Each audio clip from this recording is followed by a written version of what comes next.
Now, Omar Rafaat is London-born, Egyptian-bred, and he is an anxiety expert. I just say the word and I'm like, ugh. Now, Omar used to be a surgeon, and things changed because he found that he was much more interested in the personal development world, and a lot of his patients actually were very stressed, and he was finding that he could help them better. Rather than them going under the knife, he could help them better by coaching them, and so he ended up training in NLP and hypnosis. And he's extremely passionate about what he teaches people. He's got phenomenal skills and he transforms people's lives. And the title of his talk is Anxiety. What if it's lying to you? Please welcome Omar Rafaat.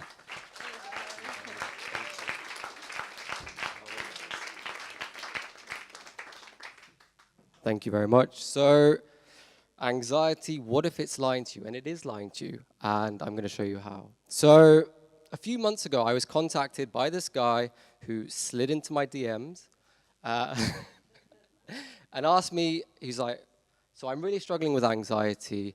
You know, all your posts are really speaking to me. Everything you talk about makes perfect sense. It's crippling me. I don't know what to do. It's affecting me personally. It's affecting me professionally. I need your help. I thought, okay, that's fine. So I need to find out more about what's going on, how it's affecting you, and where this all begins. So let's arrange a call, let's jump on a call, discuss it, and see if I can help you. So the next day we arrange for a call, me here in the UK, him over in San Diego, and we sit there. And then suddenly I'm talking to this guy, and he's telling me all about his life, his personal life, his business, his relationship with his father, parents, eh? His relationship with his father, all the emotions, everything that's going on, what's happening in his business, how he was a successful business owner, but suddenly over time, he's lost that spark. He started to sort of lose contracts. He started to lose faith and confidence in himself, and he now has this anxiety. He talks to me about all the emotions, key here, emotions, he is suppressing. Anger, fear, resentment, guilt. Who here suppresses their emotions? If you don't put your hand up, you're a liar. I'm telling you, if you don't put your hand up, you're lying. Suppressing emotions, or even worse, carrying them, being aware of it. If that's you, you're in trouble. You need to sort that shit out, and I'm going to tell you how. Anyway, so we get talking about this, and with everyone that I've worked with, I've kind of found, without going into too much detail about it, I found that the emotions are really, really strong. And there's always a theme, right? The theme is always anger, fear, guilt. So anyway, he tells me all about these things and the emotions, and then he's like, but look, I'm really struggling right now because I've been suppressing all this. I'm kind of managing, but I have a flight coming up. My son's birthday is coming up. He wants to go abroad for the first time in his life, and I really don't want to disappoint him. Now, my wife thinks I'm going to chicken out, I'm going to look bad, and I just can't afford to do that. Now, for those of you also in the audience, like, I get this completely. The idea of not wanting to let people down, and if you do let people down, you feel like shit for a long, long time. I really understand that. So I got where he was coming from, and I said, look, okay, that's fine. We can do something about this. I explained to him the process, told him everything that we can do. He's like, yeah, that's great. I'm going to think about it, get back to you. Anyway, he disappears for a few weeks, and then he comes back to me saying, look, I booked the flight. Shit's real now. I need your help. I am really struggling here. Planes and bridges. I just can't handle these things. I say, okay, well, planes and bridges, that's a very common theme I also hear, fear-related, but let's dig a bit deeper. And almost always, when you dig a bit deeper, when it comes to anxiety, it comes down to a fear of not being in control. Right? Anxiety is, by definition, fear of the future, and it is fear of not being in control. So anyway, we sit down and we start working on this fear. Because as opposed to normal traditional approaches, which I do not believe in, the whole chemical imbalance, all that sort of stuff, we work on the emotions. We work on the suppressed emotions. We work on the fear. We work on the anger. And I kid you not, it is like flipping a light switch. It is gone like that. Because once you work on the root cause of any problem in life, the symptoms disappear. And that's what anxiety is. We're being sold this idea that anxiety is a mental illness. It is a symptom of unresolved emotional trauma. Now, we all have it, right? Because when I say trauma, it doesn't have to be that you've had this really bleak, really difficult, horrible childhood. Anything can be perceived as a trauma because, as Sally said, we create meanings. We're meaning-creating machines for everything we experience. When we experience something and we do not process it properly and we retain that emotional charge, i.e. fear and anger, then that's when problems happen. So, I've lost what I was saying now. I've got too into it. Anyway, so yeah, fear and anger, right? We create meanings for all these things. The key is to then trace back, and this is what I did with this guy, and this is what I do with loads of people, and this is my suggestion to you. If you are struggling with anxiety, or if you are struggling and you are aware that you are carrying any emotion, be it anger, fear, guilt, whatever it may be, then first of all, give yourself a pat on the back because you have the awareness, and everything must begin with awareness, right? Everything begins with awareness. The next thing to do is you must then trace back to where does this emotion come from? Where did you start recording this feeling, this fear, this anger? Because as I said, so once you release, I'll come back to that, but once you release this emotion, once you release that fear, once you release the anger, everything switches because internally you have created a change on an emotional level. And because you have made that change, everything externally changes. So for example, for this guy, James, that I was working with, he started getting his confidence back. He was able to perform better. He valued himself more. And so in turn, it showed up in his work.